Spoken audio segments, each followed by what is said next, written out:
Book 1, Chapter 10. And they buried the musician and his barbiton together in the same coffin. That famous Steiner, primeval Titan of the great Tyrolese race, often hast thou sought to scale the heavens, and therefore must thou, like the meaner children of men, descend to the dismal Hades. Harder fate for thee than thy mortal master, for thy soul sleeps with thee in the coffin, and the music that belongs to his, separate from the instrument, ascends on high, to be heard often by a daughter's pious ears, when the heaven is serene and the earth sad. For there is a sense of hearing that the vulgar know not, and the voices of the dead breathe soft and frequent to those who can unite the memory with the faith. And now Viola is alone in the world, alone in the home where loneliness had seemed from the cradle a thing that was not of nature. And at first the solitude and the stillness were insupportable. Have you, ye mourners, to whom these Sibyl leaves, weird with many a dark enigma, shall be borne, have you not felt that when the death of some best loved one has made the hearth desolate, have you not felt as if the gloom of the altered home was too heavy for thought to bear, you would leave it, though a palace, even for a cabin? And yet, sad to say, when you obey the impulse, when you fly from the walls, when, in the strange place in which you seek your refuge, nothing speaks to you of the lost, have ye not felt again a yearning for that very food to memory, which was just before but bitterness and gall? Is it not almost impious and profane to abandon that dear hearth to strangers?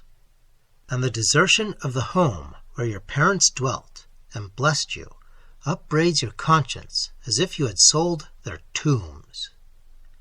Beautiful was the Etruscan superstition that the ancestors became the household gods. Deaf is the heart to which the Lares call from the desolate floors in vain. At first Viola had, in her intolerable anguish, gratefully welcomed the refuge which the house and family of a kindly neighbor, much attached to her father, and who was one of the orchestra that Pisani shall perplex no more, had proffered to the orphan. But the company of the unfamiliar in our grief, the consolation of the stranger, how it irritates the wound. And then, to hear elsewhere the name of father, mother, child, as if death came alone to you, to see elsewhere the calm regularity of those lives united in love and order, keeping account of happy hours, the unbroken timepiece of home, as if nowhere else the wheels were arrested, the chain shattered, the hands motionless, the chime still. No, the grave itself does not remind us of our loss like the company of those who have no loss to mourn. Go back to thy solitude, young orphan. Go back to thy home. The sorrow that meets thee on the threshold can greet thee, even in its sadness, like the smile upon the face of the dead. And there, from thy casement, and there, from without thy door, thou seest still the tree, solitary as thyself, and springing from the clefts of the rock, but forcing its way to light. As through all sorrow, while the seasons yet can renew the verdure and bloom of youth, strives the instinct of the human heart. Only when the sap is dried up, only when age comes on, does the sun shine in vain for man and for the tree. Weeks and months sad and many, again passed, and Naples will no longer suffer its idol to seclude itself from homage. The world ever plucks us back from ourselves with 1,000 arms. And again Viola's voice is heard upon the stage, which, mystically faithful to life, is in naught more faithful than this, that it is the appearances that fill the scene, and we pause not to ask of what realities they are the proxies. When the actor of Athens moved all hearts as he clasped the burial urn, and burst into broken sobs, how few there knew that it held the ashes of his son. Gold, as well as fame, was showered upon the young actress, but she still kept to her simple mode of life, to her lowly home, and to one servant whose faults, selfish as they were, Viola was too inexperienced to perceive. And it was Gianetta who had placed her when first born in her father's arms.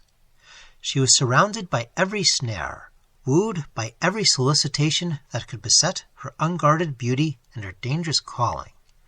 But her modest virtue passed unsullied through them all.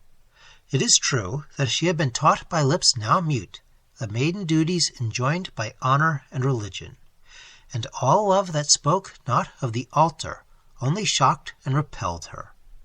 But beside that, as grief and solitude ripened her heart, and made her tremble at times to think how deeply it could feel, her vague and early visions shaped themselves into an ideal of love. And till the ideal is found, how the shadow that it throws before it chills us to the actual.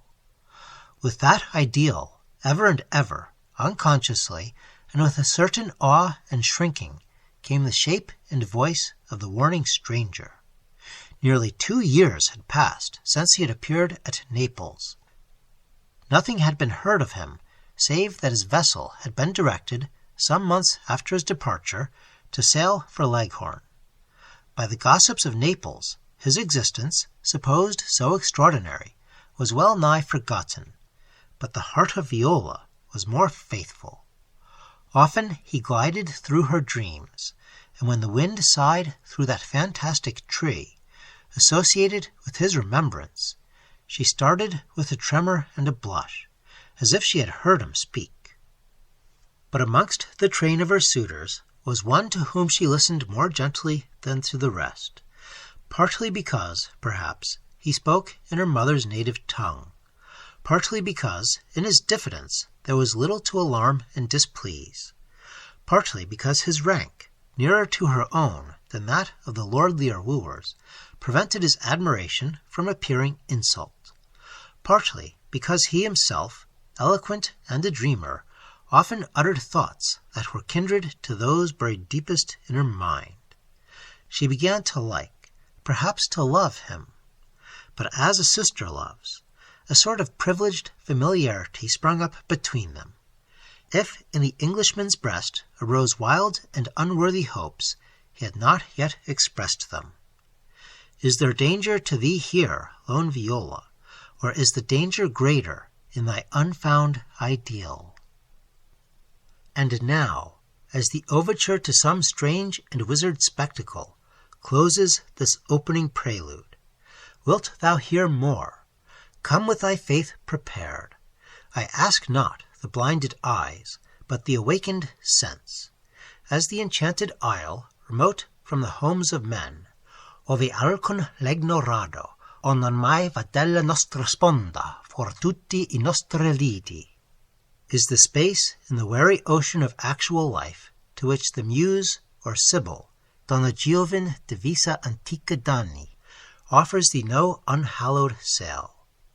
Quinci ella in cima a una montagna ascenda disabitata, ed ombre escura e bruna, e par incanto e le nevosa rende, le spalle e I fianchi, e senza neve alcuna, gli lascia il capo verdeggiante e vago, e vi fonda un pelagio appresso un lago.